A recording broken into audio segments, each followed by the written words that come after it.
ہم جب کہیں جاتے ہیں نا جلسوں میں، ہمارا تعلق ہے عالمی تحریک سنی دعوت اسلامی سے، اور ہماری تحریک جو ہے نا، یہ برا مت مانیے گا، کاروباری تحریک نہیں ہے میرے بھائی۔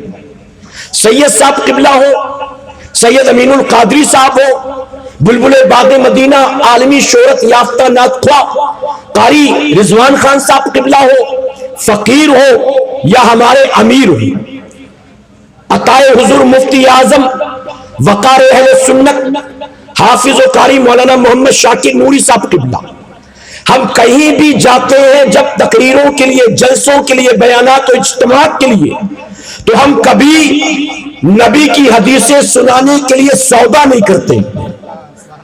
ہم کبھی یہ نہیں کہتے اتنا دو تو یہ سناؤں گا، اتنا دو تو یہ سناؤں گا۔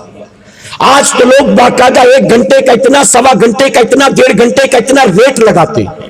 غلط تو نہیں کہہ رہا میرے بھائی، اور آپ کے علاقے میں یہ ماحول زیادہ ہے، اور ایسے لوگ بھی ہوں گے، یہ نہیں کہ ختم ہو جائیں گے، ایسے بھی ہوں گے۔ کیوں؟ کیونکہ میرے آقا صلی اللہ علیہ وسلم نے فرمایا قیامت کی نشانیوں میں سے یہ بھی ایک نشانی ہے، لوگ دین سیکھیں گے دنیا کمانے کے لیے۔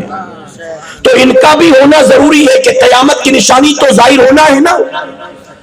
ہم کبھی نبی کے فرامین، قرآن کی آیات، نبی کی نعتیں سنانے کے لیے سودے بازیاں نہیں کرتے۔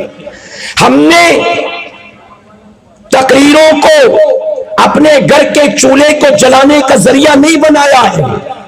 ہم الحمدللہ ڈنکے کی چوٹ پہ کہتے ہیں سنی دعوت اسلامی کے لوگ نظرانے کے لیے تقریر نہیں کرتے، نبی کی نظر میں آنے کے لیے تقریر کیا کرتے ہیں۔ کوئی دے دیتا ہے تو حضور کا صدقہ سمجھ کر لے لیتے ہیں، حضور کا صدقہ کہ اپنے بچوں پر خرچ کریں گے، یہ حضور کے صدقے میں ملا ہے۔ کوئی نہیں دیتا تو کبھی شکایت نہیں کرتے، کبھی یہ نہیں کہتے آئندہ مجھے فون مت کرنا، آئندہ کبھی بلانا مت، نہیں میرے بھائی، کبھی نہیں۔ اب جو اصل بات بتانا مقصد ہے، تو کاروبار اگر ہمارا یہی ہو تو ہم آپ کے ذائقے کی بات کریں گے، آپ کے ٹیسٹ کی بات کریں گے، لیکن جب یہ ہمارا کاروبار نہیں ہے تو ہمیں پرواہ ہی نہیں ہوتی۔ آپ آئندہ کبھی بلائیں نہ بلائیں، ہماری صحت پر کوئی فرق نہیں پڑنا۔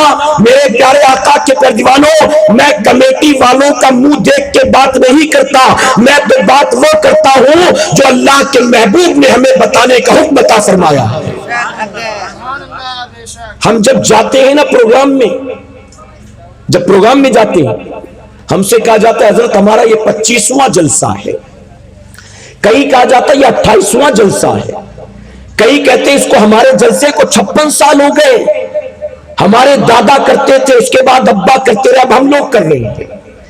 ہم جب کہیں جاتے ہیں تو سب سے پہلے بتایا جاتا ہمارا 15واں ہے، 18واں ہے، 20واں ہے، 25واں ہے، اس کے بعد اہل سنت والجماعت کے بڑے بڑے علماء کے نام گنائے جاتے ہیں، کون سا عالم ہے جو ہمارے یہاں نہیں آ چکا، فلاں بھی آئے ہیں، فلاں بھی آئے ہیں، فلاں بھی آئے ہیں، فلاں بھی آئے ہیں، لمبی چوڑی لسٹ دکھائی جاتی ہے۔ یہ سارے علماء کو ہم بلا چکے ہیں، اس بار لڑکوں کی خواہش تھی کہ آپ کو بلایا جائے۔ اب جانتے ہو میں کمیٹی والوں سے کیا کہتا ہوں، اے کمیٹی والوں برا مت ماننا، اس بار بلا لیا ہے، اگر بات نہ جمے تو آئندہ نہ بلانا، لیکن بات تو حقیقت کہہ کر جاؤں گا۔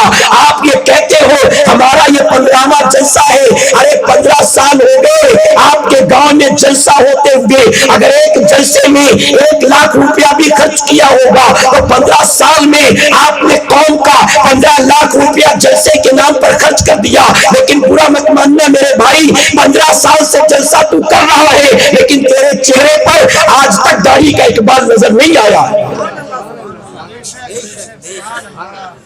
جلسہ کرنے والے آپ، محفل سجانے والے آپ، جب آپ علماء کی باتوں کو اپنی زندگی میں نہیں اتارتے تو آنے والی عام عوام سے کیا توقع رکھتے ہیں؟ یہ جلسے کیا ہیں؟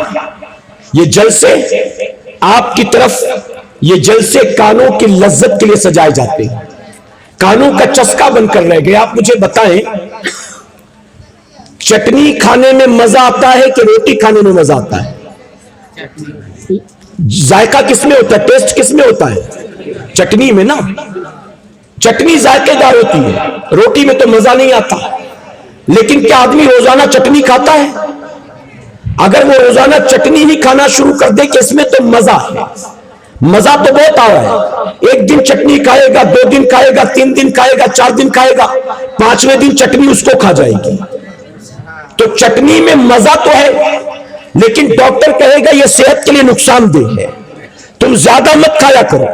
آپ کو کوئی بھی مرض ہو، ڈاکٹر روٹی بند نہیں کرتا، سب سے پہلے کہتا تیل مسالے پر کنٹرول کرو. غلط تو نہیں کہہ رہا ہوں میں؟ مسالے پر کنٹرول کرو. مزہ کس میں آتا ہے؟ جس میں مزہ آتا ہے کہتا اس کو بند کر دو. میٹھا نہیں کھانا ہے، نمک کم کرنا ہے، تیل مسالہ کم کرنا ہے، گوشت کم کھانا ہے. اے سرکار مدینہ کے پردوانوں، ہم نے اپنے جلسوں کو بھی کانوں کے چسکے کا ذریعہ بنا لیا ہے. ہم محفلیں سجاتے ہیں، رات 10 سے لے کر صبح 4 بجے تک جلسے ہوتے ہیں، مجمع بھی جمع ہوتا ہے. یہ کرسیاں بتا رہی ہیں کہ کتنے لوگ یہاں موجود تھے.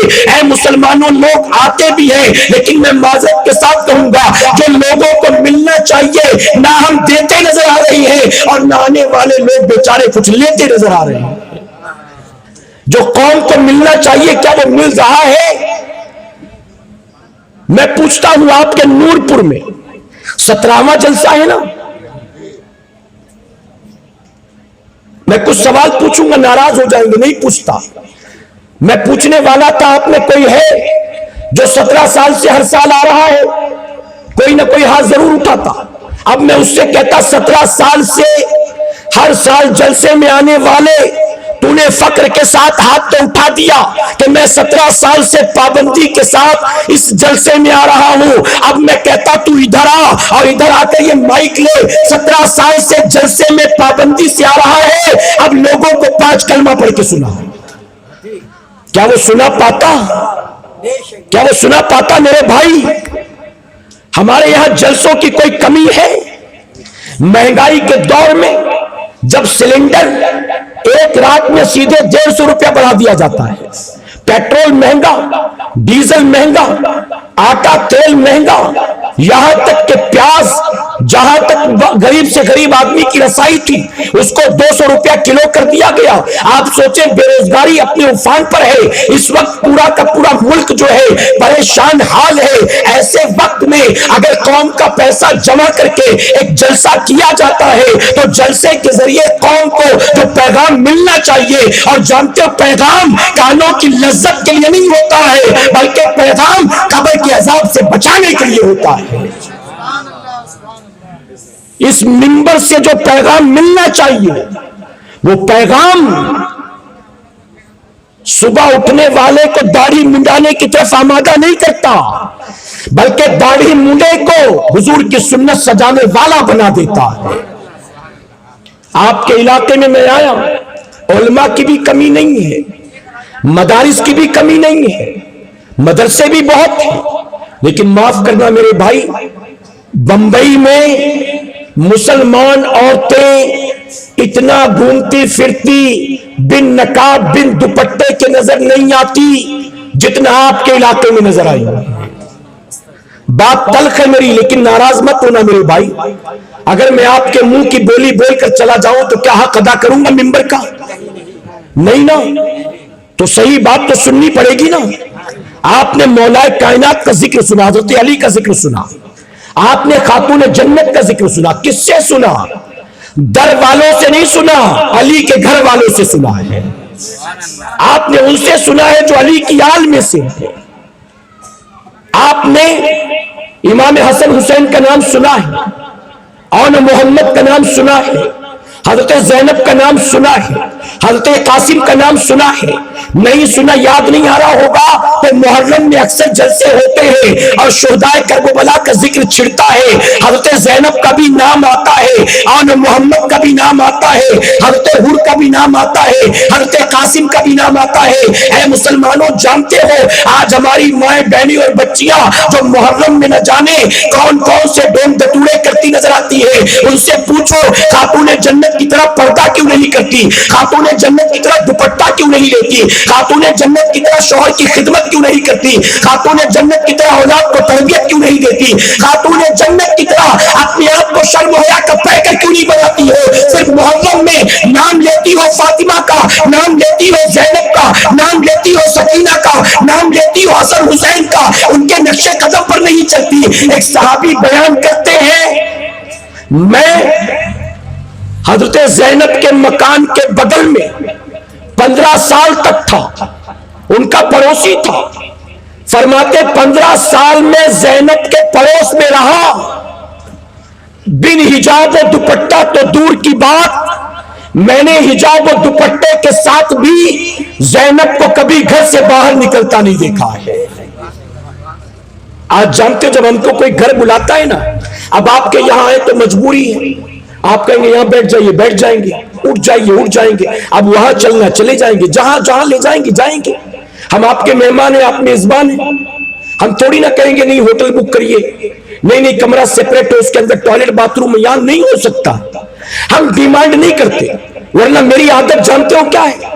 میری عادت یہ ہے کہ میں عام طور پر کسی کے گھر نہیں جاتا ہوں، اور گھر نہ جانے کی وجہ یہ ہے گھر کی عورتیں بچیاں کتنا بھی پردے میں کیوں نہ ہو، ہمارے پہنچنے کے بعد اگرچہ کمرے میں بند ہو جائیں لیکن کبھی نہ کبھی ان کی چوڑیوں کی آواز آئے گی، کبھی نہ کبھی ان کی بات چیت کی آواز آئے گی، تو ہم کوشش کرتے ہیں وہ بیچاریاں بچنے کی کوشش تو کر رہی ہیں لیکن میں اسی گھر میں ہوں تو کیا کروں، اس لیے بہتر یہ ہوتا ہے کہ گھر نہیں جانا۔ لیکن آپ کے علاقے میں جب آتے ہیں تو جہاں ٹھہرایا جاتا وہی ٹھہرتے ہیں۔ اب ایسے میں معذرت کے ساتھ کہوں گا میرے بھائی، ہم تو عورتوں کی چوڑیوں کی آوازیں سننا بھی پسند نہیں کرتے، یہاں کمرے سے نکلتے ہیں عورت سامنے آ کے کھڑی ہو جاتی، کیا کرے بتائیے۔ حضرت زینب صحابی بیان کرتے ہیں 15 سال زینب کے پڑوس میں تھا، کبھی دوپٹے اور حجاب کے ساتھ بھی نکلتا نہیں دیکھا۔ ایک دن طبیعت بہت خراب ہوئی حضرت زینب کی، تو ان کے شوہر نے کہا زینب طبیعت خراب ہے، چلو ڈاکٹر کو دکھا لاؤ۔ حضرت زینب نے کہا نہیں، آپ ایک کام کریے، آپ جائیے ڈاکٹر کو میری بیماری بتا کر دوا لے آئیے، میں نہیں آؤں گی۔ شوہر نے کہا زینب شریعت نے اجازت دی ہے، اگر طبیعت خراب ہو تو ڈاکٹر کے پاس جا سکتے۔ حضرت زینب کہتی میں جانتی ہوں شریعت نے اجازت تو دی ہے لیکن میں کیا کروں، میں یہ تو نہیں بھول سکتی نا میں فاطمہ الزہرا کی بیٹی ہوں، میں فاطمہ کی شرم و حیا کی پیکر کی بیٹی ہوں، میں کیسے بھولوں۔ شوہر کہتے ہیں زینب اگر کچھ ہو گیا تو دنیا پتہ نہیں کیا کیا مجھے کہے گی۔ تو بیوی نے کیا جواب دیا تھا؟ بیوی نے کہا تھا میرے شوہر نامدار آپ میری فکر نہ کریں، اگر اس مرض کی وجہ سے میری موت نہیں